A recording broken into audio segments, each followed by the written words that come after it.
तुमने लंका कैसे जलाई? हनुमान जी बोले उसमें भी हमारा कोई हाथ नहीं। हनुमान जी से राम जी बोले हाथ तो नहीं है पर पूंछ तो है। हाथ नहीं है पर पूंछ तो है। तो मुस्कुराते हुए हनुमान जी बोले हमारी पूंछ भी नहीं है। राम जी बोले पूंछ किसकी है? हनुमान जी हाथ जोड़कर बोले आगे ही राघव मेरे हैं, पीछे है पूंछ, रहस्य है भारी, बंदर को भला पूंछता कौन है, प्रभु श्री राम से ही तो है पूंछ हमारी। हम तो बंदर हैं, हमें कौन पूछता? हे सरकार आपसे ही तो पूंछ हमारी है। अच्छा, पूंछ का कितना अद्भुत अर्थ है। हम लोग कहते हैं कि बानर के पूंछ, हनुमान जी के पूंछ, पर पूंछ का मतलब पूंछ भी नहीं होता। पूंछ का मतलब प्रतिष्ठा भी तो होती है। जैसे हम लोग कहते हैं ना कि अमुक आदमी की बहुत लंबी पूंछ है, यहां से काठमांडू तक, तो क्या पूंछ है? पूंछ का मतलब प्रतिष्ठा। तो हनुमान जी कहते राम जी लंका हमने नहीं जलाई। तो राम जी बोले किसने जलाई? हनुमान जी बोले सरकार 4 लोगों ने मिलकर लंका को जलाया है। राम जी बोले नाम बताओ। हनुमान जी मुस्कुराते हुए बोले सरकार सीता के संताप ने, रावण के पाप ने, ब्राह्मणों के श्राप ने, आपके प्रताप ने, और 5वां हमारे बाप ने लंका को जलाया है। इसमें हमारी कोई थराई नहीं है, हमने लंका नहीं जलाई, इन 5 लोगों ने मिलकर जलाई। राम जी मुस्कुराते हुए बोले सीता का संताप समझ में आ गया, रावण का पाप समझ में आ गया, हमें अपना प्रताप समझ में आ गया, ब्राह्मणों का श्राप समझ में आ गया, लेकिन ये तुम्हारा बाप कौन है? ये कौन है? तब हनुमान जी बोले आपने हमारा नाम सुना? राम जी बोले क्या? हनुमान जी ने कहा अंजनी पुत्र पवन सुत नामा, अंजनी पुत्र पवन सुत नामा, पवन सुत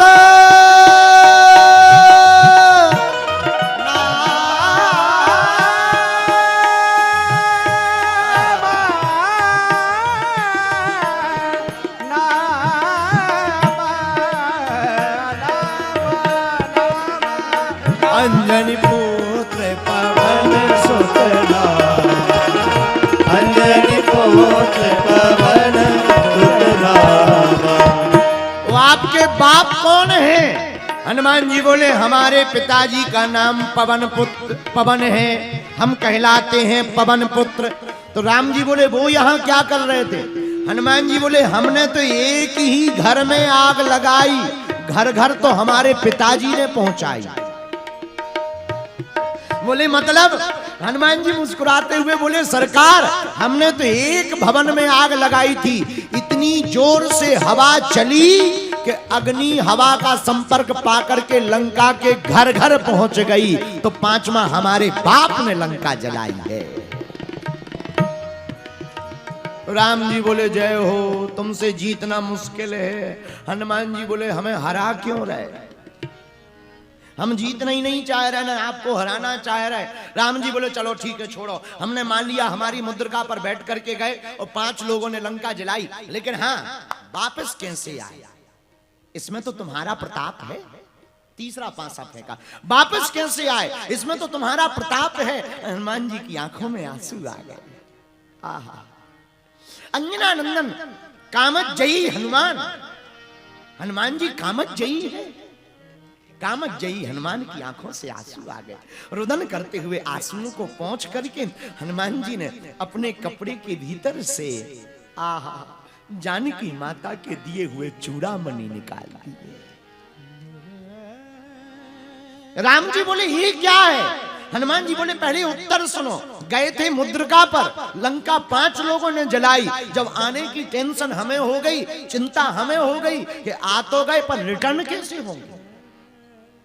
हवाई जहाज तो हमने माता जी को दे दी थी, मुद्रिका तो माता जी को दे दी, पर आए कैसे? तो हम माता जानकी जी के सामने खड़े हो गए। माता जानकी जी बोली क्या बात है? तब हनुमान जी बोले हमने माँ से कहा माँ जैसे राम जी ने हमको कुछ दिया वैसे ही तुम हमको दो, ताकि हम समुद्र पार हो जाएं और प्रभु को भी भरोसा हो जाए। तब माता जानकी जी ने सुंदरकांड में लिख करके वर्णन आया है, चूड़ामणि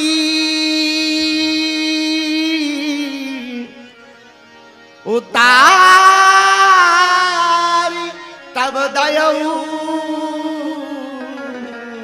चूड़ामणि उतारी तब दयऊ चूड़ामणि उतारी तब दयऊ हरस समय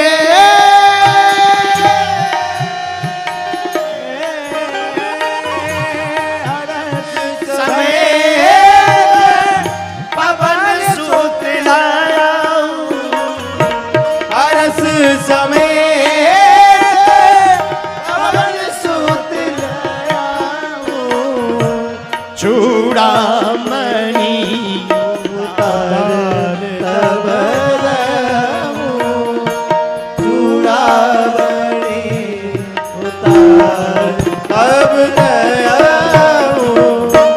हनुमान जी ने चूड़ामणि दे दिए। सरकार, हम इन पर बैठकर आए हैं, ये हमारा बल नहीं आपका प्रताप है कि हम लंका चले गए, और जानकी माता का प्रताप है कि हम लंका से वापस आ गए। कितना अद्भुत निराभिमानी देवता है, कितने अद्भुत निराभिमानी है हनुमान जी। देखो तो विचार करो कितने विनम्र हैं हनुमान जी। अरे इतना विनम्र कौन होगा। हम लोग दुनिया का एक छोटा सा काम करवाते हैं, फोटो खिंचवाते हैं, और फोटो अखबार में न आए चिढ़ जाते हैं। शादियों में भी जाते हैं तो फोटो खिंचवाते हैं। आजकल तो दान देने वाले भी दान में फोटो खिंचवाते, वरना दान दिया ही नहीं।